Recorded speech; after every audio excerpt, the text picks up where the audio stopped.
wish we were more excited this year. March Madness is a special time when Pitt's in it. It used to be so fun. Selection Sunday and 13 tournaments in 15 years. So we do want to be positive about Pitt this week. So we are going to go over, we came up with a list of the top 5 Pitt teams since 2000.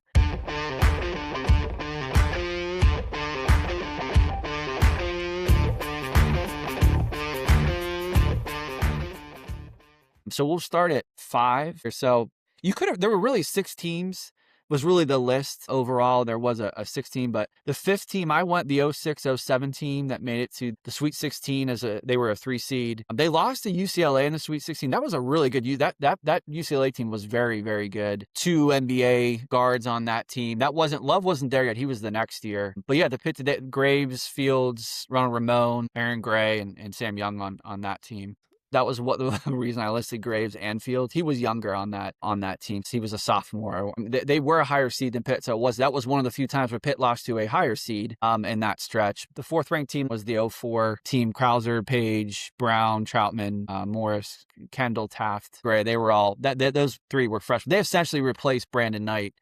Was really the main senior on the 03 team into the 04 team. So they were still a 3 seed, probably, exceeded expectations that year. They did lose to Oklahoma State in the Sweet 16, but another solid team, another Sweet 16. I remember that Oklahoma State game, they just shot the lights out. So another really strong team and strong year. From Brandon Knight, Brandon Knight to Carl Krauser, that transition was a huge reason why Pitt continued their momentum into the back half of that decade. To have that, I love Julius Levance Fields, like that 1-2-3 punch. After you lost that's when you kind of really saw Pitt basketball kind of take a step back. Yep. And they hit on guards like crazy. And then, Ashton Gibbs, and there were other ones that they kind of continued it. But yeah, that stretch was crazy. Julius Page, I think, was my favorite player. Maybe my favorite Pitt player of all time. Yeah. Yeah, that jumped out of the gym. The number 3 team, again, this is where we're getting into 1 and 2 seeds. This team, I think, definitely overachieved.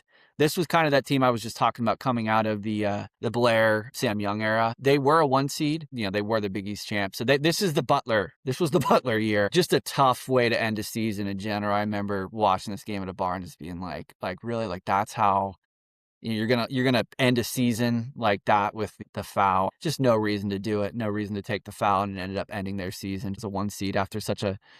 Again, you felt like that team kind of overachieved, but they had a chance to make a deep run, and the Butler ended up being great. That was a very underseeded team. Just such a tough way to lose a game and end a season in a tournament like that with the foul. As a 1 seed is really the thing. You cannot walk away and not have a bad taste in your mouth.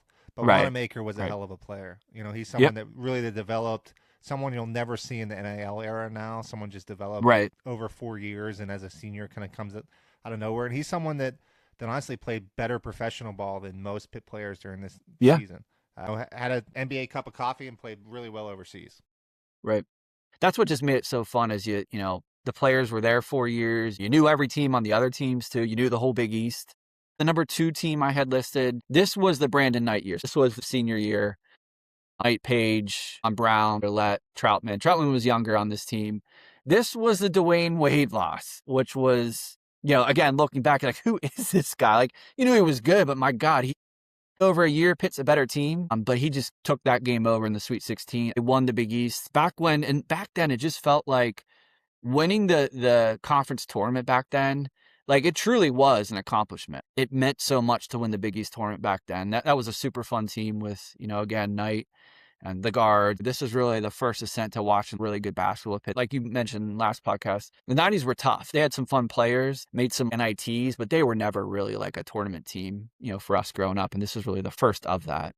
Krauser, I have that. That's the signed ball I have upstairs of a team. Okay. So I have the whole team ball of the 0203. That was the team you look back. And Brandon Knight, it's the way he played in that Big East tournament. You'll never forget that. He was the perfect Big East guard too. Like exactly what you think of when you think of a Big East guard. Like, he may not have been the greatest shooter, but like just so tough and the perfect point guard. And then number 1 has to be that 08-09 team, the 1 seed that went to the Elite Eight. The trio of Blair, Young, and Fields was just ridiculous. Just so fun to watch them. And again, that was the epitome of that Big East type team. Didn't always translate to the tournament like you thought it should, but that was just such an awesome team with Blair, Young, and Fields. And it's not like it was the only 3 of them, but they were clearly, far and away the top 3 players. And it was really the first team you can kind of see, hey, they got 2 definite NBA players on their Right. squad right now with DeJuan Blair and Sam Young. Both those guys were going to go to the league.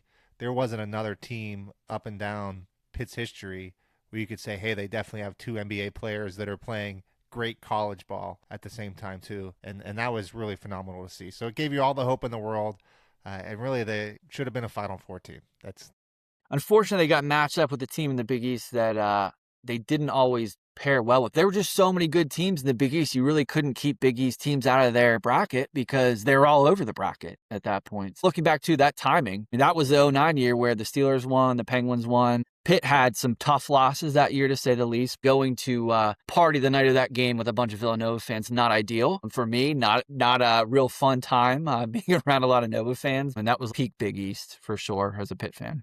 there was just nothing like watching Pitt in the March Madness times. It was also peak March Madness in my life too, where you're not only watching Madness, but you're sneaking away from school or classes or what have you to watch March Right. Madness at the same time.